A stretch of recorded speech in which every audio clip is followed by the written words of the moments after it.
तरीके से आपने परिचय दिया है, मुझे लगता है उसके बाद मेरे पास कुछ कहने के लिए वक्त बचा नहीं है। लेकिन प्रोफेसर पुरुषोत्तम अग्रवाल जी मन ही मन मुस्कुरा रहे हैं। उनको लग रहा होगा कि ये इन बच्चों के सामने मैंने कितनी कठिन चीज रख दी है कि उसको प्रोनाउंस करते करते भी इनको दिक्कत पैदा हो रही है।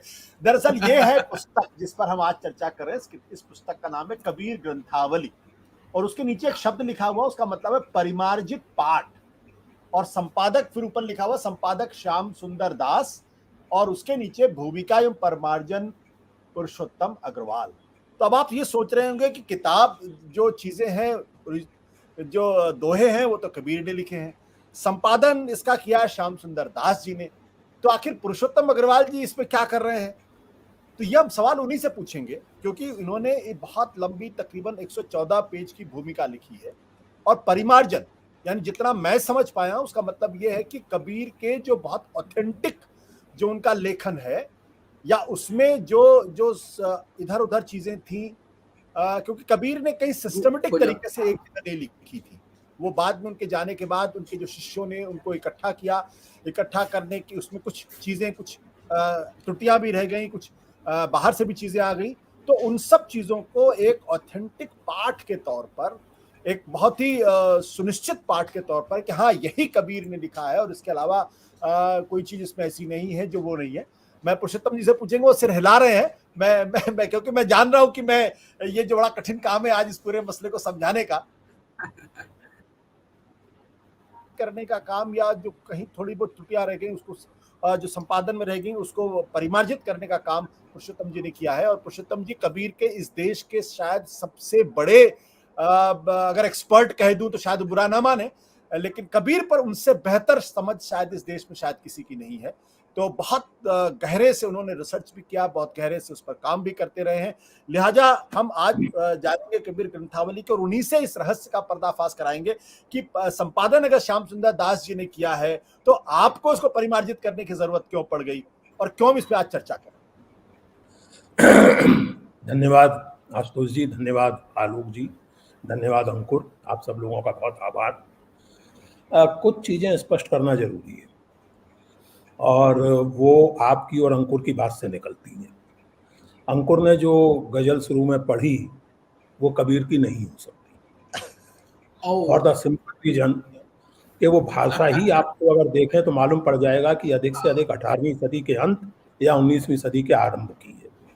कबीर के समय की यानी 15वीं 16वीं सदी की वो जुबान है नहीं।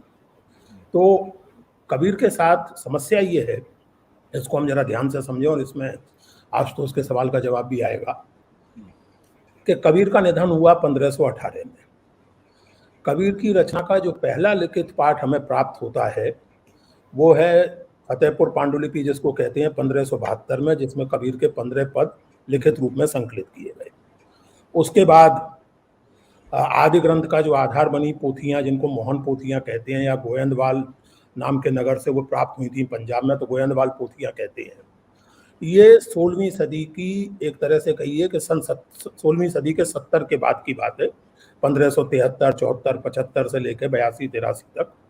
और फिर आखिर में सबका एक सुसंपादित रूप हमें दिखता है आदि ग्रंथ में, श्री गुरु ग्रंथ साहब में, जो 1603 में कंप्लीट हो चुका था। लेकिन इसके साथ ही दादूपंथी साधु, उस दौर में दादूपंथी साधु जो है पंच बानियां या सर्वंगियां तैयार करते थे, जिनमें तमाम सारे खास करके निर्गुण संतों के, लेकिन इक्का दुक्का तुलसीदास और सूरदास जैसे भक्तों के भी पद होते थे। वो सबसे पुराने संकलन कबीर के माने जाते हैं।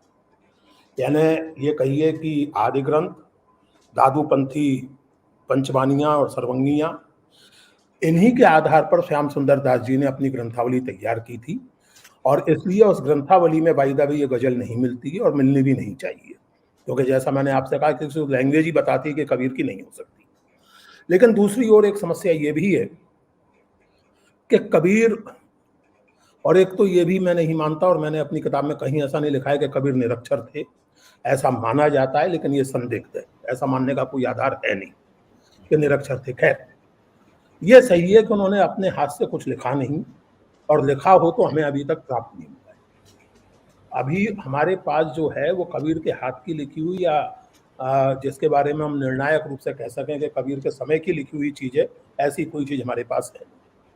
तो हम कबीर के पाठ का जब निर्धारण करने चलते हैं तो हम यही कर सकते हैं कि जो पुरानी से पुरानी पांडुलिपियां और उनमें भी कई बहुत लोकप्रिय और प्रसिद्ध रचनाएं जो वर्षों से कबीर के नाम से जानी जाती हैं और बेहद लोकप्रिय हैं। मिसाल के तौर पर झीनी झीनी बीनी चदरिया, ये किसी पांडुलिपि में नहीं मिलता, जबकि कबीर के सर्वाधिक लोकप्रिय और सर्वाधिक मार्मिक पदों में से ये किसी पांडुलिपि में नहीं मिलता। रहना नहीं देश बिराना है, ये किसी पांडुलिपि में नहीं मिलता। और इन पदों में वो भाषा की समस्या भी नहीं है जो मैंने उस गजल के सिलसिले में बताई, लेकिन फिर भी ये पद पांडुलिपि में नहीं मिलते। इसके बावजूद चूंकि संवेदना उस तरह की है, भाषा उस तरह की है, तो स्कॉलरली जगत में इनको कबीरकृत मान लिया जाता है।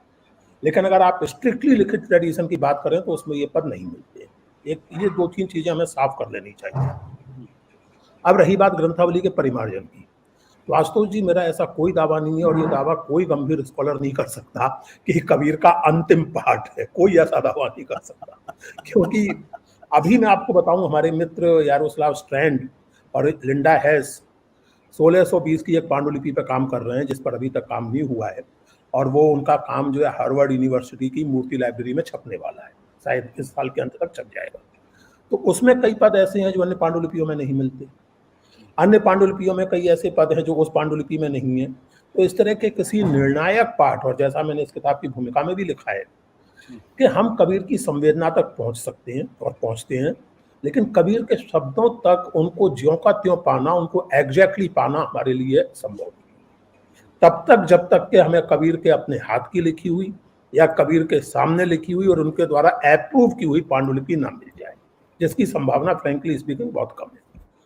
दूसरी बात ये कि मैंने जो किया है, असल में क्या हुआ कि 1928 में ये छपी ग्रंथावली, और श्याम सुंदर दास जी ने नागरिक प्रचारणी सभा में जो 2 पुरानी पांडुलिपियां थी उनके आधार पर और आदि ग्रंथ में जो उपलब्ध है उसके आधार पर इसे तैयार किया। उन्होंने बहुत मेहनत से काम किया और उसके लिए हिंदी साहित्य के हर विद्यार्थी को और इतिहास के हर विद्यार्थी को उनका कृतज्ञ होना चाहिए, और मैं हूँ। दिक्कत ये हुई है कि या तो शायद पांडुलिपि पढ़ने में कहीं चूकें हुई, लेकिन अधिक संभावना इस बात की है कि प्रूफ रीडिंग और छपाई में भारी लापरवाही। और सन 28 से लेकर अब तक, सन 28 के बारे में तो हम नहीं जानता, लेकिन मेरे पास 2 संस्करण हैं कबीर ग्रंथावली जो नागरिक प्रचारणी सभा ने छापी है। एक है 1998 का, एक है 2013 का। एपरेंटली ऐसी चीजें हैं जो आप सहज बोध से समझ जाएंगे कि गलत छपी। मिसाल के तौर पर बहुत प्रसिद्ध पंक्ति है कबीर की, पहन चोलना गदहा नाचे, ग्रंथावली में छपा हुआ है पहन चोलना आदम नाचे। इसी तरह एक जगह है कि जाय मिलो जगन्नाथ सुन, ग्रंथावली में छपा हुआ है जाय मिलो जमनाथ सुन। इंद्र की जगह छपा हुआ है ईद, अक्रूर की जगह छपा हुआ है अंकुर। और जैसा मैंने इसकी भूमिका में लिखा है, ऐसी सैकड़ों भूलें हैं, और इन भूलों के साथ हम इनको पढ़ते रहे हैं इस ग्रंथावली को। और मुझे खेद है कि नागरिक प्रचारणी सभा ने इस पर ध्यान ही नहीं दिया, और तब जाकर के मैं खींचता रहता था बहुत। अब तो मैंने लिखा भी है कि मेरे लिए अब ये समस्या इसलिए नहीं रह गई कि मेरे पास और स्रोत उपलब्ध हैं, मेरे पास और पांडुलिपियों के छपे हुए रूप या प्रकाशित रूप है, मैं उनसे मिलान करके तय कर लेता था, लेकिन हर पाठक और छात्र के लिए ये संभव नहीं है। तो फिर मैं, जैसे खींचते रहते हैं हम, वैसे ही हम खींचते रहते थे। तो एक दिन हमारी जो जीवन संगिनी है सुमन जी, उन्होंने अपनी आदत के मुताबिक मुझे हड़का दिया। बोले खींचने से क्या होगा, खुद करो अगर पढ़ना है। अक्सर आप हड़काए जाते हैं, मुझे लगता है। अक्सर हड़काए जाते हैं और अच्छा नतीजा अच्छा निकलता है उस हड़काने का। तो फिर मैं इसमें लगा काम में, और तब जाकर के ये, तो ना तो ये कोई ऐसा दावा है कि अंतिम पाठ है, ना ये कोई ऐसा दावा है इसमें कि श्याम सुंदर दास जी से ज्यादा कुछ मैंने खोज लिया है। केवल एक चीज जो उनकी जानकारी में ही नहीं थी और बाद में, बहुत बाद में आई सामने, वो है 1573 की पद सूरदास जी का नामक पुस्तक, जिसे स्कॉलरली दुनिया में पद फतेहपुर पांडुलिपि कहा जाता है। उसमें जो 15 पद कबीर के मिलते हैं वो मैंने इसमें जोड़ दिए, और जो छापे की गलतियां थी, उस तरह से गलतियां थी, उनको ठीक किया है। कई जगह जो पद सर्वंगी में होने चाहिए इसमें नहीं थे, वो कुछ पद जुड़े हैं। कुछ आदि ग्रंथ के पदों को और साखियों को लेकर कंफ्यूजन था, वो ठीक किया है। इसीलिए परिमार्जित इसे कहा गया है। मैं इसको संशोधित कहना भी पसंद नहीं करता, ये परिमार्जित पाठ है। और जहाँ तक उस भूमिका की बात है जो आशुतोष ने कहा, तो कबीर पर मैं पिछले कई दशकों से काम कर रहा हूँ और उस काम की एक तरह से कहिए तो रिपोर्ट पहली बार 2000 में छपी थी। मेरे निबंध संग्रह विचार का अंत में 4-5 लेख थे कबीर पर। उसके बाद फिर मेरी हिंदी में किताब 2009 में फकत कहानी प्रेम की। उसके बाद अंग्रेजी में किताब Kabir the life and work of early modern poet philosopher. तो वो सिलसिला जारी है और उनमें इन तीनों चारों रिपोर्ट्स में कुछ चीज़ें जो थी वो यहाँ दोहराई गई हैं, कुछ चीज़ें ऐसी हैं जो नई रखी गई हैं। इसलिए ये भूमिका अपने आप में एक, मुझे उम्मीद है कि रोचक भूमिका है और पाठक पढ़ेंगे तो उन्हें भी अच्छा लगेगा और टिप्पणियों से जाहिर है कि मेरा लाभ होगा। तो ये अच्छी तरह समझ लीजिए कि नंबर 1 वो गजल कबीर की नहीं, पॉजिटिवली नहीं। उसी के बारे में मैं वही बात पूछना चाहता हूं। पूछ रही है कि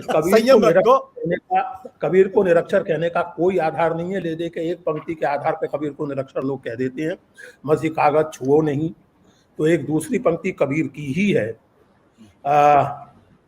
सात समंद की मसी करो लेखन करो हर बनराई, सातों समुद्रों को मैं स्याही बना लूं और पूरे वन को जो है लेखनी बना लूं तो भी हरि के गुण नहीं लिख सकता। तो अब इस आधार पर आप कह सकते हैं कि कबीर बड़े भारी लिखार थे तो सुबह से शाम तक लिखते ही रहते थे। ये पोएटिक स्टेटमेंट होते हैं। देखिए, पोएटिक स्टेटमेंट को लिटरली नहीं लेना चाहिए। ये गलती हम लोग बहुत करते हैं और आजकल तो इस गलती का बहुत फैशन है। पोएटिक स्टेटमेंट को आप लिटरली मत लीजिए। यानी आप किसी बालिका से कहें कि तुम चांद जैसी सुंदर हो और वो आपको पीटने पर तुल जाए क्योंकि चांद पर तो बहुत गड्ढे हैं। पोएटिक स्टेटमेंट को लिटरली मत लीजिए कृपा करके। मसी कागज छूको नहीं और सात समंद की मसी करो, ये दोनों पोएटिक स्टेटमेंट है, दे आर नॉट रियलिस्टिक।